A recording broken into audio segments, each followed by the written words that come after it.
Assalamualaikum warahmatullahi wabarakatuh. Halo anak-anak. Jadi di video kali ini Bapak akan menjelaskan terkait dengan transformasi geometri, di mana transformasi geometrinya yaitu rotasi. Nanti untuk rotasi tersendiri itu dibedakan atas dua macam, yaitu dengan pusat 0,0 dan juga pusat A, B. Kemudian selain dengan pusat, nanti juga harus kita perhatikan untuk arah rotasinya, karena arah rotasi itu dia sangat berpengaruh kepada sudut rotasinya, apakah dia bernilai positif dan apakah dia bernilai negatif. Oke, langsung saja kita akan mencari tahu bagaimana sih cara menentukan rotasi dari suatu titik ataupun kurva.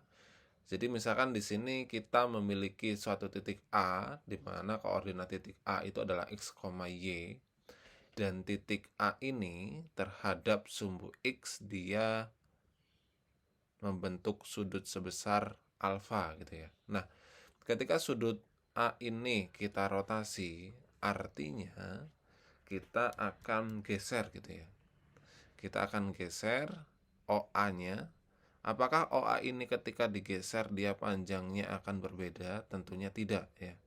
Jadi ini ketika dirotasi dia akan seperti ini ya. Nah, misalkan kita akan rotasi sampai di sini gitu ya.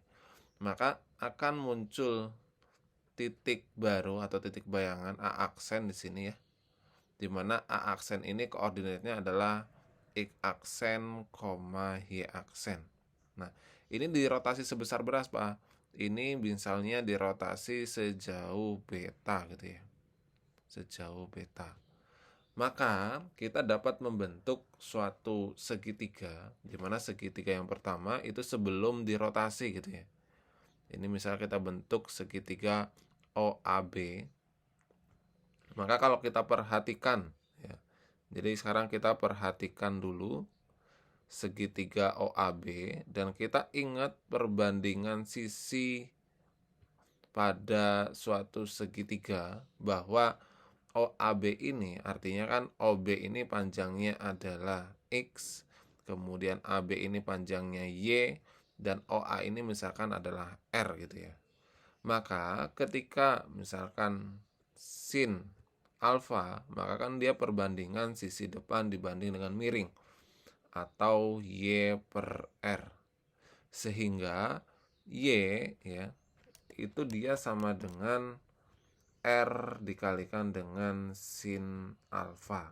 Nah, ini untuk menentukan nilai dari Y gitu ya. Kemudian perbandingan kedua yaitu perbandingan cos alfa. Di mana cos alfa itu perbandingan sisi samping. Sisi sampingnya adalah X dibandingkan dengan R. Sehingga untuk menentukan nilai X itu dapat kita peroleh dengan cara R dikalikan dengan cos alfa. Nah, setelah itu kita lihat sekarang ketika titik A itu dia telah dirotasi sejauh beta, maka kita akan ada segitiga baru kembali, yaitu segitiga O aksen, misal ini B aksen gitu ya.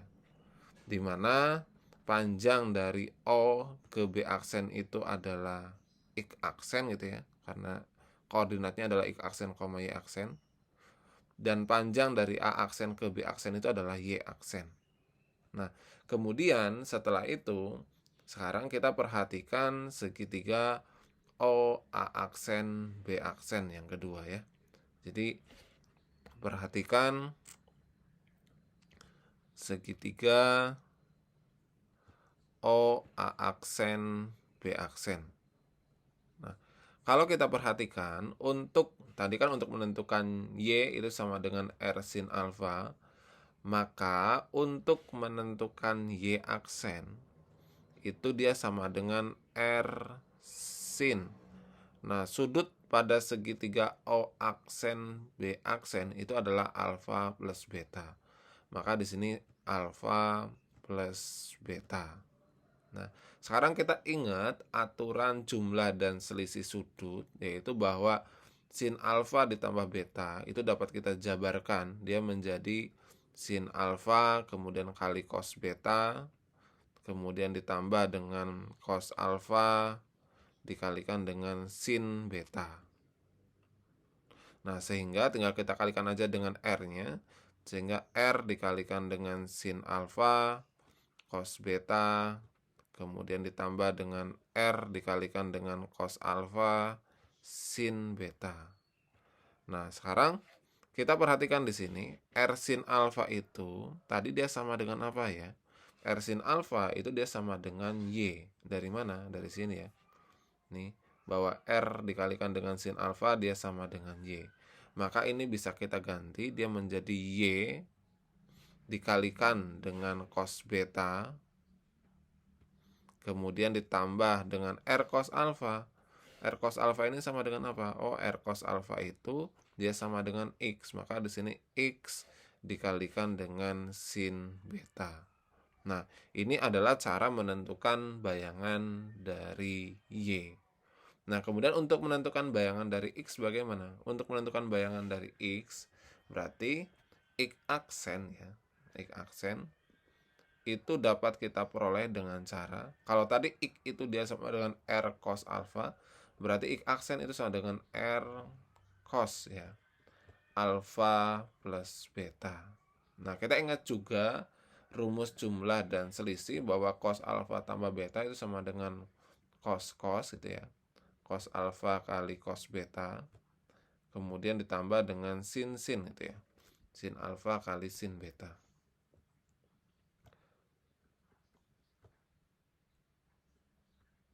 Nah, sekarang kita kalikan. Ini sama dengan R cos alfa cos beta. Mohon maaf, ini min ya, bukan plus. Cos min sin. R cos alfa cos beta, kemudian dikurangi dengan R sin alfa sin beta. Nah, sehingga tadi kan kita punya juga nih, untuk R cos alfanya sama R sin alfanya, dimana R cos alfa itu dia sama dengan X, kemudian R sin alfa itu dia sama dengan Y. Sehingga ini menjadi X kali dengan cos beta min Y dikalikan dengan sin beta. Nah, ini adalah cara untuk menentukan bayangan dari X dan juga Y. Nah, jadi dapat kita simpulkan bahwa untuk menentukan bayangan X dan juga bayangan dari Y dari hasil suatu rotasi sejauh beta itu dapat diperoleh dengan cara X aksennya ya. Dapat diperoleh dengan cara X dikalikan dengan cos beta dikurangi dengan Y dikalikan dengan sin beta. Kemudian untuk Y-nya itu dapat kita peroleh dengan cara X dikalikan dengan sin beta, kemudian ditambah dengan Y dikalikan dengan cos beta. Nah, kemudian untuk mempermudah kita mengingat untuk menentukan X aksen dan Y aksen ini, bentuk ini dapat kita ubah dia ke dalam bentuk matriks itu ya. Bagaimana bentuk matriksnya? Yaitu bahwa untuk menentukan X aksen dan Y aksen, matrik dari rotasi itu adalah cos beta, kemudian di sini adalah min sin beta, kemudian sin beta, kemudian ini adalah cos beta dikalikan dengan X dan Y, dan ini adalah titik awal. Nah, ini adalah cara menentukan rotasi. Nah, tadi kita ingat bahwa rotasi itu dibedakan atas dua macam, yang rotasi dengan pusat 0,0 dan juga A, B. Nah, bedanya di mana? Jadi, ini sebetulnya rotasi ini adalah rotasi dengan pusat 0,0 gitu ya. Jadi ini adalah rotasi dengan pusat 0,0. Nah, kemudian bagaimana cara kita menentukan rotasi yang pusatnya itu A, B? Bedanya di mana gitu ya.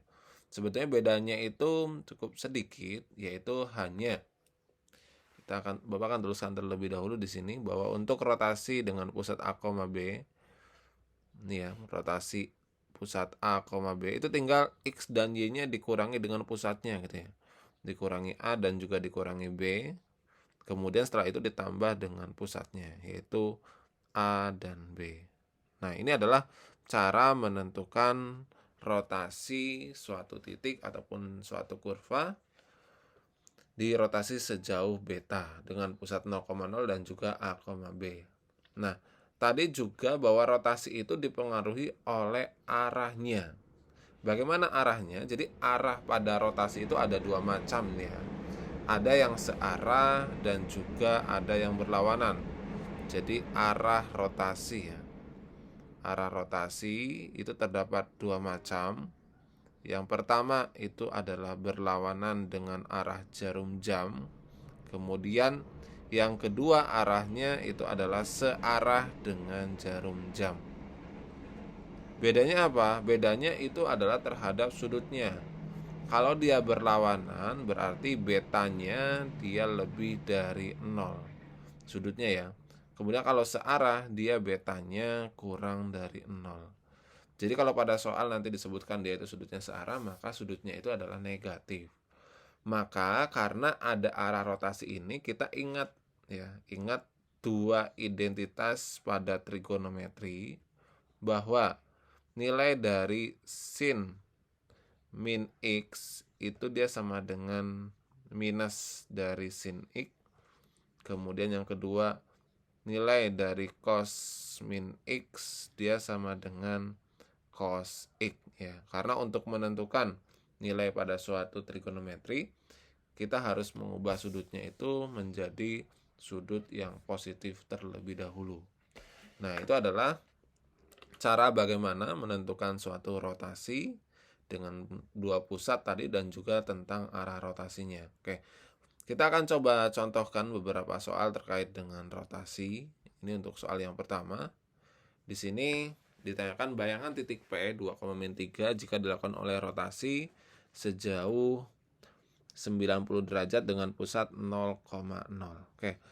Kita ingat terlebih dahulu tadi untuk menentukan suatu rotasi bahwa X aksen dan Y aksen, matrik rotasinya itu adalah pertama adalah cos ya. Cos theta, dalam hal ini cos betanya adalah 90. Kemudian min sin 90, kemudian sin 90 dan juga cos 90 gitu ya. Nah, sehingga ini dikalikan dengan titik awal yaitu 2,-3. Nah, mungkin ada pertanyaan kenapa di sini tidak disebutkan arah rotasinya itu berlawanan atau searah. Jika pada soal itu tidak disebutkan untuk arah rotasinya, artinya tinggal mengikuti sudut pada soal. Di sini sudutnya positif, maka betanya di sini dia juga positif. Oke, tinggal kita tentukan aja. Cos 90 itu adalah 0. Kemudian min sin 90 itu adalah min 1. Kemudian ini 1, kemudian cos 90 itu adalah 0. Dan ini dikalikan dengan 2 min 3. Sehingga kita peroleh bayangannya itu adalah 3 dan 2. Sehingga jawabannya adalah yang A. Nah, kemudian mungkin nanti muncul pertanyaan bagaimana ketika kita merotasi suatu kurva. Jika dilakukan rotasi terhadap suatu kurva, kita akan ke contoh yang kedua. Nah, ini contoh yang kedua kita. Misalkan di sini ada bayangan garis dari 3x min y plus 2 dicerminkan terhadap y sama dengan x dan dilanjutkan dengan rotasi sebesar 90 derajat dengan pusat 0,0. Nah, ini bagaimana cara kita menentukannya? Yaitu setiap kali kita itu mentransformasi suatu kurva, langkah pertamanya kita misalkan terlebih dahulu titiknya yaitu x, y. Nah, ketika titik x, y ini pertama dia dilakukan refleksi dulu. Direfleksi ya terhadap y sama dengan x. Jadi refleksi terhadap y sama dengan x. Maka a aksennya itu kan jadinya adalah y, x gitu ya. Nah, ketika y, x ini dirotasi ya, dirotasi dengan pusat 0,0 sejauh 90 derajat, maka bayangannya jadi apa gitu ya. Nah, kita harus cari bayangannya. Nah, kita ingat matrik rotasi tadi terlebih dahulu bahwa untuk menentukan X aksen dan juga Y aksen itu dapat kita peroleh dengan cara mengalihkan matrik rotasi, yaitu cos dulu, yaitu cos 90, kemudian min sin 90, kemudian ini adalah sin 90, dan juga cos 90. Dan di sini dikalikan dengan titik awalnya. Titik awalnya apa? Titik awalnya adalah y, x ya. Karena dia merupakan hasil refleksi barusan. Kemudian ini dia sama dengan cos 90 itu 0, kemudian min 1, ini 1, kemudian ini 0, dikalikan dengan y dan x gitu. Nah, ini ketika kita kalikan sehingga kita peroleh bayangannya adalah min x, y ya. Sehingga rotasinya itu adalah min x, y. Di mana min x ini dia adalah bayangan dari x aksen dan y ini adalah bayangan dari y aksen. Sehingga kita peroleh dua buah persamaan bahwa min x itu sama dengan x aksen, maka x-nya itu sama dengan min x aksen. Yang kedua itu adalah y sama dengan y aksen. Kemudian kedua persamaan ini disubstitusikan gitu ya. Substitusi kemana? Substitusi ke persamaan awal, yaitu ke 3x min y plus 2 sama dengan 0. Sehingga ini menjadi 3 kali min x aksen min y aksen plus 2 sama dengan 0. Sehingga kita peroleh min 3x aksen min y aksen plus 2 sama dengan 0. Tinggal kita hapus aja aksennya. Nah, jika tidak ada, kita boleh mengalihkan semuanya dengan negatif 1. Sehingga ini menjadi 3x plus y min 2 sama dengan 0. Sehingga bayangan yang terbentuk itu adalah yang B. Nah, itu adalah cara menentukan suatu rotasi terhadap titik maupun terhadap suatu kurva. Yang perlu diingat itu adalah matrik dari rotasinya dan juga arah dari rotasinya. Oke, semoga video ini bermanfaat. Silakan jika ada pertanyaan bisa anak-anak tuliskan di kolom komentar. Assalamualaikum warahmatullahi wabarakatuh.